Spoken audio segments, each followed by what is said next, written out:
குழந்தைங்களுக்கு மசாஜ் பண்றது ரொம்ப ரொம்ப ரொம்ப இம்பார்ட்டன்ட், நல்லதும் கூட. ஆனா அதே சமயம் ராங்கா பண்ணணும்னு வைங்களேன், குழந்தையுடைய ஸ்கின்னும் டேமேஜ் ஆகும், குழந்தைக்கு தூக்கமும் ஒழுங்கா வராது, அது தவிர நிறைய ப்ராப்ளம் வரும். ஸோ மசாஜ் பண்ணணும், ஒழுங்கா பண்ணணும்.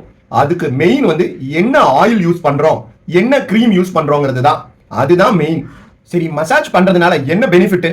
ஃபர்ஸ்ட், மசாஜ் பண்ணும்பொழுது ரத்த ஓட்டம் சீரா அமையும். கிட்டத்தட்ட எக்ஸசைஸ் பண்ணும்பொழுது வார்ம் அப் பண்றோம் இல்லையா, அப்ப எப்படி பிளட் சர்க்குலேஷன் எல்லா இடங்களுக்கும் போகுதோ அந்த மாதிரி மசாஜ் பண்ணும்பொழுது குழந்தைங்களுக்கு ரத்த ஓட்டம் சீரா அனைத்து பாகங்களுக்கும் போகும். மசாஜ் பண்ணி அன்னைக்கு குளிக்க வச்ச பிறகு பாத்தீங்கன்னா ஆழ்ந்த தூக்கம் குழந்தைக்கு கிடைக்கும். உங்களுக்கே தெரியும், குழந்தைங்களுக்கு தூக்கம் ரொம்ப இம்பார்ட்டன்ட். தூங்குனாதான் பிரெயின் நல்லா வளரும், growth டெவலப்மெண்ட்லாம் நல்லா நடக்கும். குழந்தைங்க எடை கரெக்டா அப்ராப்ரியேட்டா வெயிட் கெயின் ஆகிறதுக்கும் இது ரொம்ப இம்பார்ட்டன்ட். ஏன்னா மசாஜ் பண்ணும் பொழுது, வயிறு பக்கம் மசாஜ் பண்ணும் பொழுது டைஜஷன்ங்கிற செரிமானம் ஒழுங்கா நடக்கும். ஸோ அம்மா குழந்தைக்கு மசாஜ் பண்ணும் பொழுது அது ரொம்பவே மீ டைமா, ஹாப்பி டைமா குழந்தைக்கு கம்ஃபர்டபுள் ஆகிறதுக்கு ஹெல்ப் பண்ணும். ஸோ இமோஷனல் பாண்டிங் நல்லா டெவலப் ஆகும். உங்க எல்லாருக்குமே தெரியும், குழந்தையுடைய இமோஷனல் இன்டெலிஜென்ஸ் தான், இமோஷனல் கோஷன்ட் தான் பின்னால் அவர் ரொம்ப சக்சஸ்ஃபுல்லா வளர்றதுக்கும் ஸ்ட்ரெஸ் ஃப்ரீ லைஃப் வாழ்றதுக்கும் இம்பார்ட்டன்ட்னு. இந்த இமோஷனல் பாண்டிங் டெவலப் ஆகிறதுக்கு மசாஜ் டைம், அதுவும் மசாஜ் முக்கியமா அம்மா அப்பா பண்றது ரொம்ப முக்கியம்.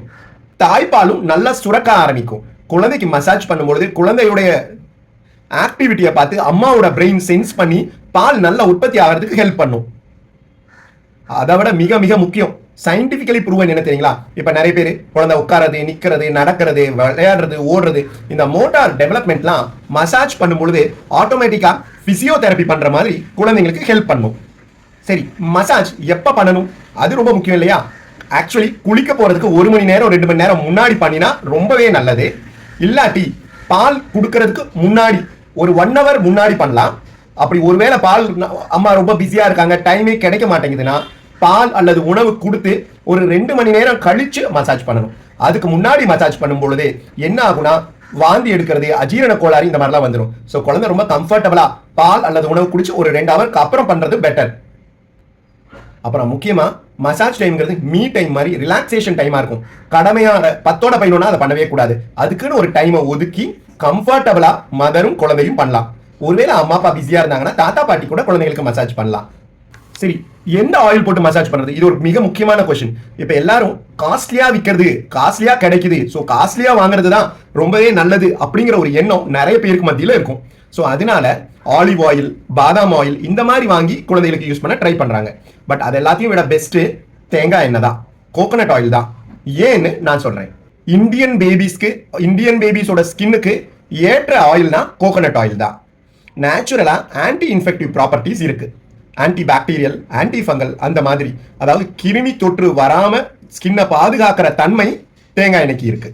சீக்கிரம் அப்சர்வ் ஆகிக்கும், ரொம்பவே லைட்டா இருக்கும் ஸ்கின். சில குழந்தைங்களுக்கு ட்ரைனஸ் எல்லாம் இருக்கும்ல, ஸ்கின் ட்ரை ஆகி கிட்டத்தட்ட கிராக் விட்ட ஸ்கின் மாதிரி ஆகும். இந்த மாதிரி ஆகாம தடுக்கிறதுக்கு தேங்காய் எண்ணெய் மாய்ஸ்சரைசிங் கிரீமோட சேர்த்து அதையும் அப்ளை பண்றது ரொம்பவே பெனிஃபிஷியலா இருக்கும். ஸ்கின்னுடைய பாதுகாப்பு தன்மை, ஸ்கின்னுடைய பேரியர் ஃபங்க்ஷனுக்கு ரொம்பவே முக்கியம் கோகோனட் ஆயில். சரி, ஏன் ஆலிவ் ஆயில் வேண்டாம் பார்த்துருவோமா? ஆலிவ் ஆயில் வந்து கொஞ்சம் ஹெவி ஆயிலா இருக்கும். ஸோ நிறைய நேரம் ஆகி தான் அப்சர்வ் ஆகும் குழந்தையோடைய ஸ்கின்னில். சம்டைம்ஸ் என்ன, அந்த ஸ்கின்னுடைய பாதுகாப்பு தன்மை இருக்கு இல்லையா, ஸ்கின் பேரியர் ப்ரொடெக்ஷன், அது அஃபெக்ட் ஆகிக்கும். சில குழந்தைங்களுக்கு ட்ரைனஸ் இன்னும் அதிகமாகிறதுக்கு அந்த ஆலிவ் ஆயில் ஒரு காரணமா இருக்கும். 1 year வரைக்கும் பேபிஸ்க்கு தேங்காய் எண்ணெய், அது முடிஞ்ச அளவுக்கு கோல்டு பிரஸ்ட் கோகோனட் ஆயில், அதாவது செக்கில் ஆட்டின இயற்கையான தேங்காய் எண்ணெய், கலப்படம் இல்லாம, ப்ரிசர்வேட்டிவ்ஸ் இல்லாம, ஃப்ராக்ரன்ஸ் இல்லாம நம்ம தூய்மையான தேங்காய் எண்ணெயை யூஸ் பண்றது நல்லது. எப்பயும் மசாஜ் பண்ணும்போது இந்த இதை ஞாபகம் வச்சுக்கணும், ரொம்ப ஹார்டா இறுக்கமா வச்சு மசாஜ் பண்ணக்கூடாது. ரொம்ப சாஃப்டாவும் இல்லாம ரொம்ப ஹார்டாவும் இல்லாம ஃபர்மா குழந்தைங்களுடைய கை, காலு, ஜாயின்ஸ் இதெல்லாம் பிடிச்சு விடணும். அப்பதான் ஜாயின்ட் டேமேஜ் ஆகாம பார்த்துக்க முடியும். எப்பயாவது இந்த மாதிரி ஆயிலோ கிரீமோ தடவும்போது ரெட்னஸ் ஏதாவது வருது, இல்ல அலர்ஜி மாதிரி ஏதாவது ரேஷஸ் வர ஆரம்பிச்சிருதுன்னா அந்த ஆயில், ஈவன் தேங்காய் எண்ணெய்னா கூட அவாய்ட் பண்ணிக்கிறது தான்